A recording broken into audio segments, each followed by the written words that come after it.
اعوذ باللہ من الشیطان الرجیم بسم اللہ الرحمن الرحیم وبہ نستعین۔ الحمدللہ، ہماری گفتگو کتاب الرہن میں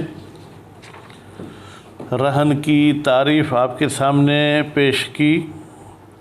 اس کے بعد پھر انہوں نے رہن کے آپ کو کچھ احکام بتائے ایجاب و قبول کی صورت میں، پھر انہوں نے رہن کے شرائط بتائے۔ کل آخر میں ایک لفظ قولین کا میں نے پیش کیا۔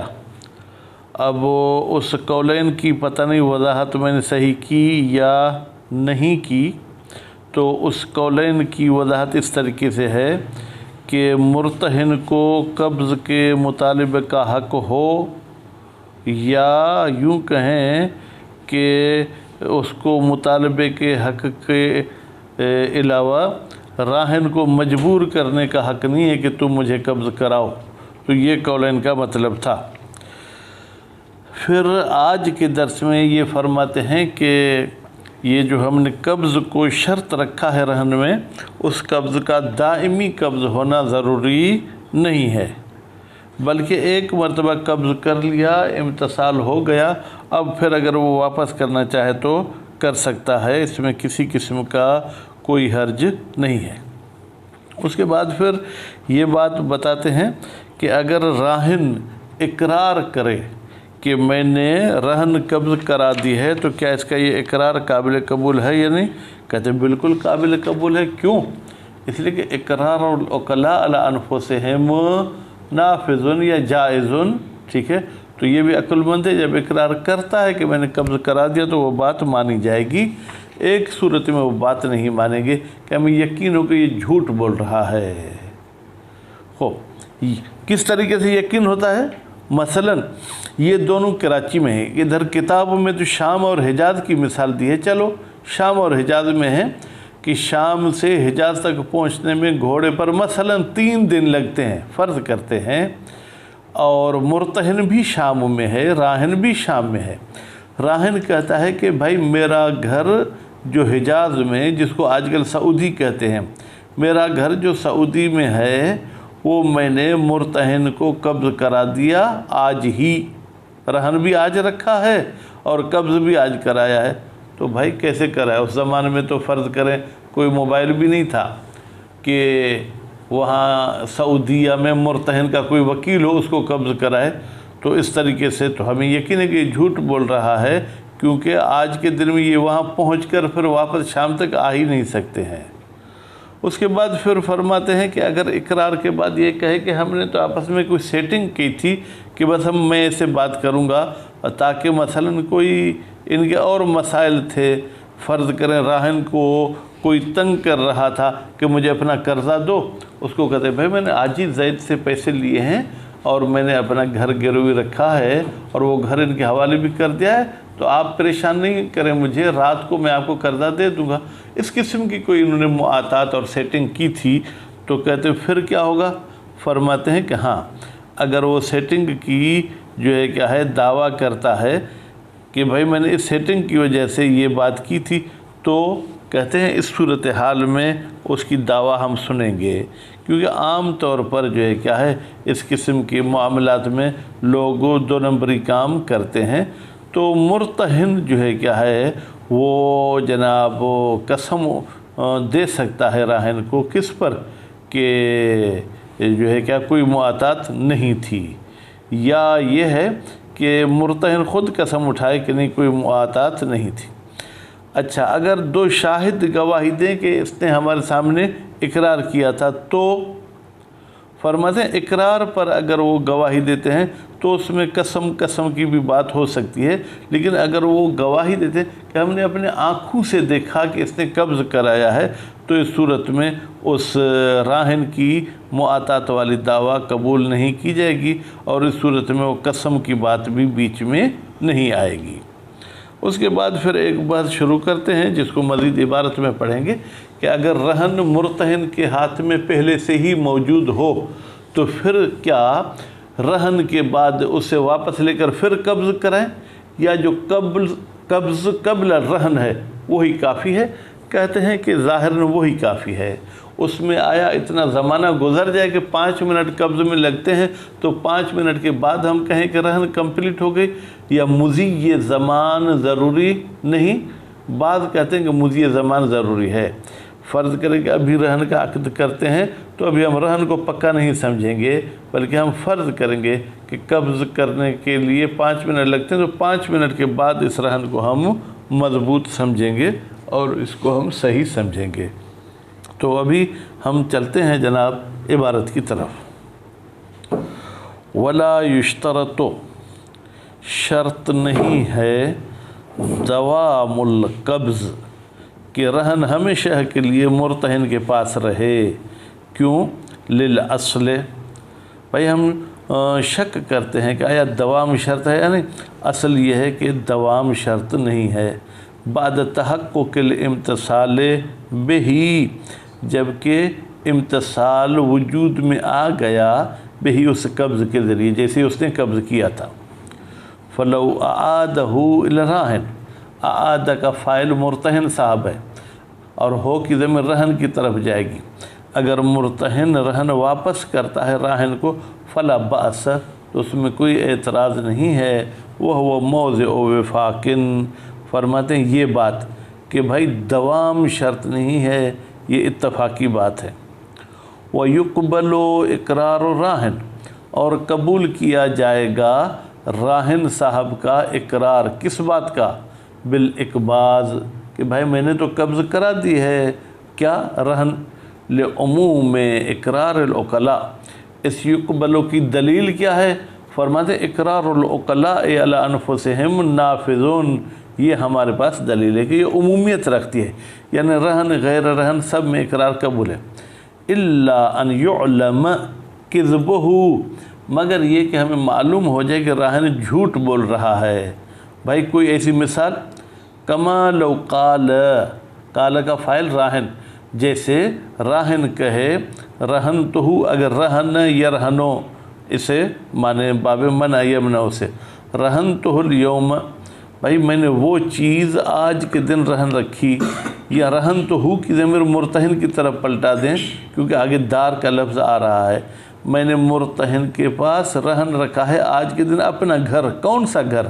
اللتی بالحجاز، وہ میرا گھر جو حجاز میں ہے، وہ ہما بشام، وہ آپ کو حالیہ لے لیں، در حالی کے وہ دونوں یعنی راہن اور مرتہن شام میں ہیں۔ وَأَقْبَضْتُهُ إِيَّاهَا، رہن بھی رکھا ہے اور میں نے مرتہن کو قبض کرایا ہے، ایہا وہ گھر، فلا یقبل، تو یہ اس کا اقرار قابل قبول نہیں ہوگا۔ کیوں؟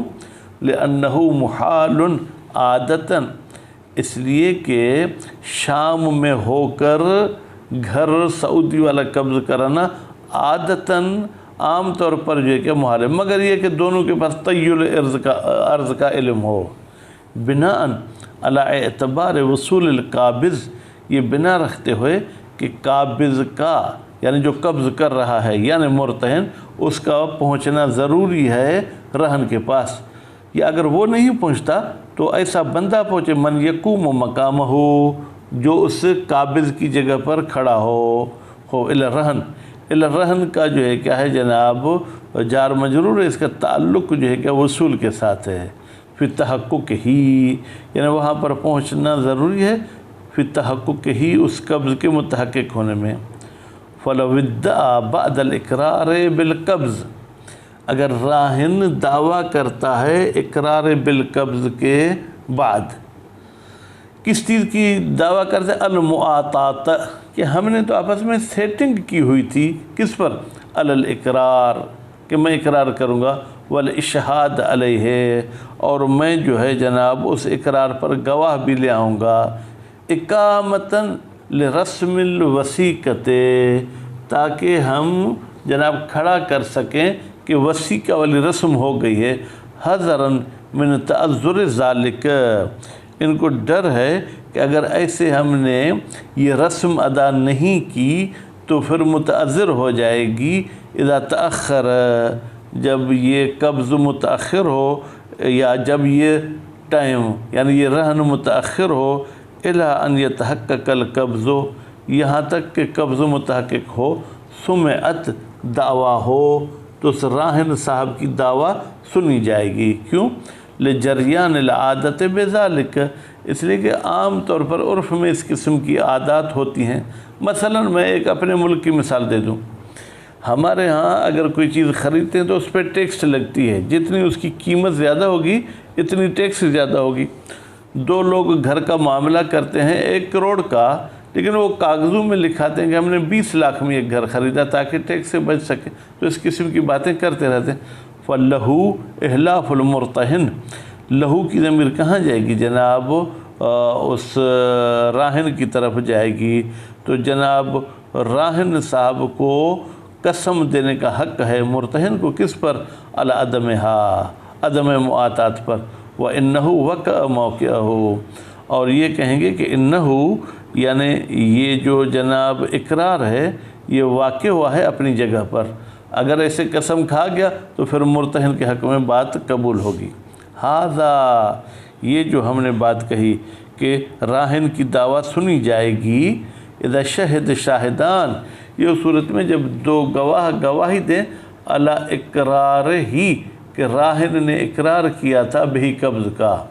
اما لو شہدا، لیکن اگر دونوں شاہد شاہدی دیں علی نفس الاقباض، کہ بھائی ہم نے اپنے آنکھوں سے دیکھا تھا، ہمارے سامنے اقباض واقع، لم تسمع دعویٰ ہو، تو وہاں پر راہن کی دعویٰ قابل قبول نہیں ہے۔ ولم یتوجہ الیمین، اور قسم بھی متوجہ نہیں ہوگا مرتہن کی طرف۔ وَقَذَا، اور اسی طریقے سے راہن کی دعویٰ نہیں سنی جائے گی لو شہدا، اگر یہ دونوں شاہد گواہی دیتے ہیں علی اقرار ہی بہی، کہ راہن نے اقرار کیا تھا قبض کا، فَأَنْكَرَ الْإِقْرَارَ، وہ کہ اصل اقرار کا جو ہے کہ انکار کرتا ہے، اصل اقرار کا انکار کرتا ہے، تو بھی اس کی بات نہیں سنی جائے گی۔ کیوں؟ لِأَنَّهُ تَكْذِيبٌ لِلشُّهُودِ، اس لیے کہ اس کا یہ انکار کرنا ایسے ہے جیسے کہ یہ گواہوں کو جھٹلا رہا ہے۔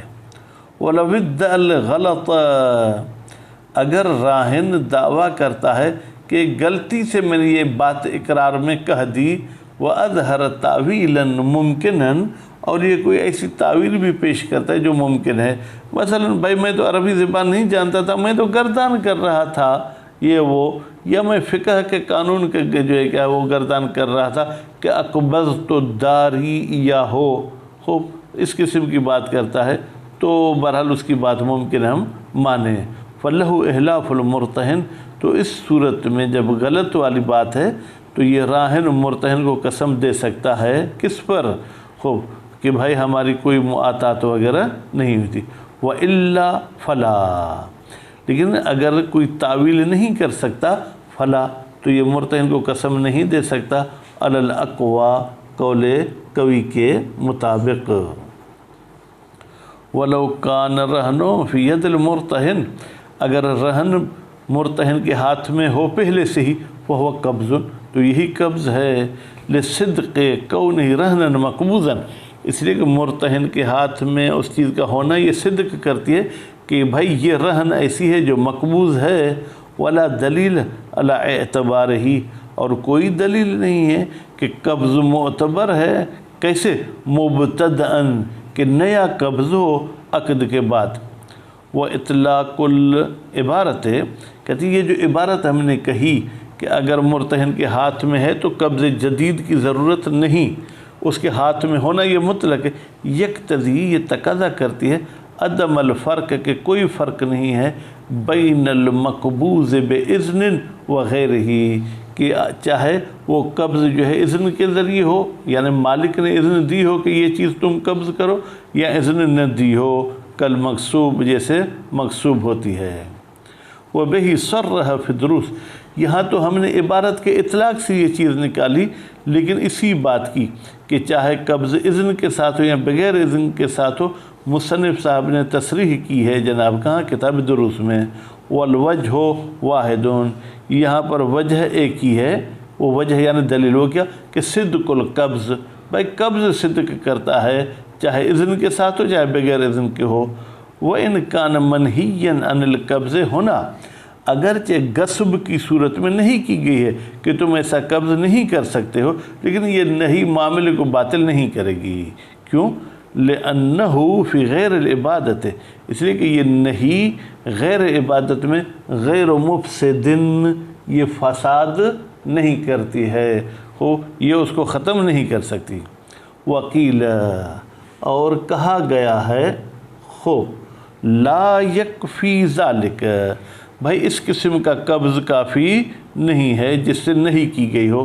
لأنہ، اس لیے کہ شان یہ ہے، علی تقدیر اعتبار ہی، اگر ہم فرض کریں کہ قبض معتبر ہے، پھر لزوم رہن کے لازمی ہونے میں، رکن، پھر تو یہ قبض رکن ہے، فلا یعتد، پس پرواہ نہیں کی جائے گی، بالمنہی عنہ، منہ کی ضمیر قبض کی طرف جائے گی، اس قبض کی جس سے نہیں کی گئی ہو، کیونکہ رکن کی صورت میں وہ گڑبڑ کر سکتا ہے۔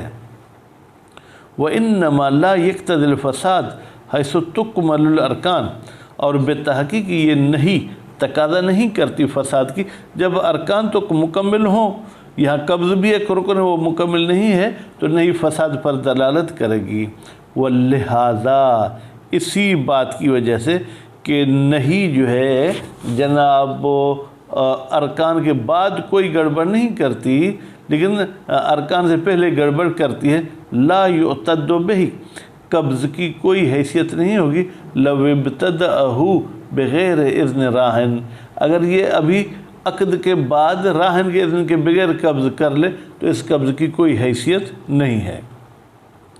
وعلی الاکتفاء بہ، اگر اکتفا کیا جائے اس قبض پر جو کہ جائز طریقے سے ہو یا غیر جائز طریقے سے ہو، لا یفتقر الی اذن جدید، تو پھر قبض ایک اذن جدید کی محتاج نہیں ہے، پھر قبض کے قبض کے بارے میں اذن جدید ہو۔ ولا الی مضی زمان، اور اسی طریقے سے زمانے کا گزرنا کہ قبض میں 5 منٹ لگتے ہیں، اتنا زمانہ گزر جائے، یمکن فیہ تجدیدہ، ایسا زمانہ کہ جس میں ممکن ہے کہ تجدید قبض ہو، لتحقق القبض قبلہ، اس لیے کہ قبض متحقق ہو چکی ہے قبلہ، اس زمانے سے پہلے۔ فَاعْتِبَارُ أَمْرٍ آخر، پھر معتبر سمجھنا کہ اتنا زمانہ گزر جائے، تحصیل للحاصل، تو بھائی وہ چیز جو حاصل ہو چکی ہے پھر آپ اس کو حاصل کر رہے ہیں، یہ ٹھیک نہیں ہے۔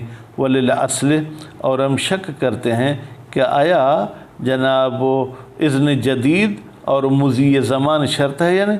اصالت العدم کہتی ہے کہ یہ شرط نہیں ہے۔ بس آج کے درس میں گویا کہ یہ سمجھایا گیا کہ بھائی اگر پہلے سے ہی رہن مرتہن کے ہاتھ میں ہو تو نہ اذن جدید کی ضرورت ہے اور نہ ہی مضی زمان کی شرط ہے۔ صلی اللہ علیہ محمد و آل محمد۔